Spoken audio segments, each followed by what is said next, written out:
The Power of Imagination by Robert Fritz, narrated by Rosalind Fritz. Imagination suffers from two extremes, overglorification and underestimation. Of course, there are the famous quotes by famous people. Imagination is everything, Albert Einstein. We are what we imagine ourselves to be, Kurt Vonnegut Jr. The opportunities of man are limited only by his imagination, but so few have imagination that there are 10,000 fiddlers to one composer, Charles F. Kettering.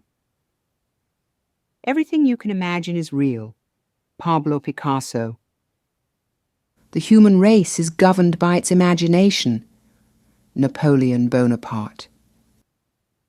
If my mind can conceive it and my heart can believe it, I know I can achieve it, Jesse Jackson. Limitations live only in our minds, but if we use our imaginations, our possibilities become limitless, Jamie Paolinetti. And on it goes. Well, despite our admiration for Einstein, who was one of the most realistic, no-nonsense and hands-on practitioners of imagination, the notion that imagination is everything is just silly. It certainly is something, a critical part of the creative process. But imagination alone will lead you to be an empty dreamer without any possibility of making your vision become reality. On the other side of the coin, those who proudly call themselves realists are prone to underestimate how important the ability to imagine is. I am the sum of all my experiences is proudly proclaimed by even serious people. If that were the case, you could never reach beyond the limitations of the sum of your experiences.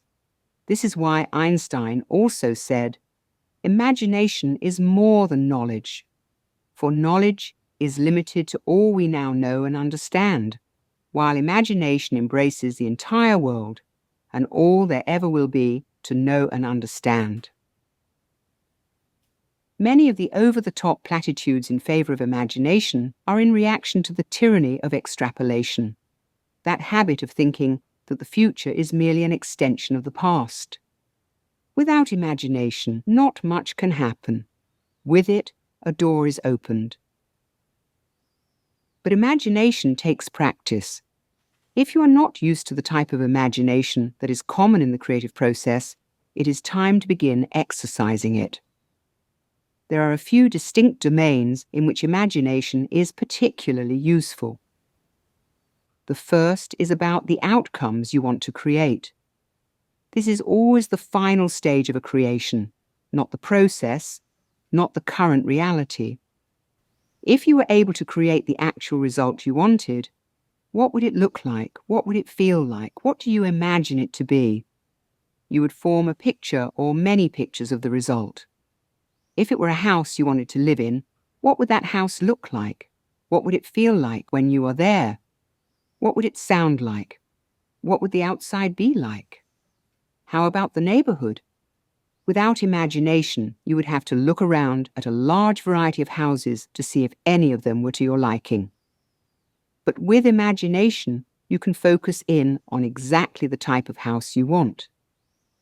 Once you know the outcome, the next step is always to define the current reality in relation to the outcome, good old structural tension. Once having formed structural tension, imagination takes on a new role, that of process. You can begin to design the actions you will need to take in order to accomplish your goal. If you didn't use your imagination, you would need to do endless research, trying to learn just what actions you would need to take. But the more mastery of imagination you have, the more you can imagine the steps and play them out in your mind so that you can begin to get a sense of the most practical strategies that will enable you to accomplish your goal. Imagination without the work won't lead to anything. That's why Picasso's quote is really pretty crazy. I suppose he is trying to create a contrast between what you see in reality and what is imagined, and to try to validate imagination. But like most of these types of quotes, It exaggerates the point to absurdity. Yet was there a more fruitful use of imagination in art history than Picasso's? He used it every day, on the job, not as a form of mysticism, but as a tool of the trade. And that is the real power of imagination, as a tool, essential but not unique, just as important as picking up a paintbrush and knowing what you are doing. Let's imagine some quotes Picasso could have said. Imagination is nothing without a paintbrush and the ability to use it, Pablo Picasso. Imagination keeps you from painting the same bowl of fruit day after day, Pablo Picasso.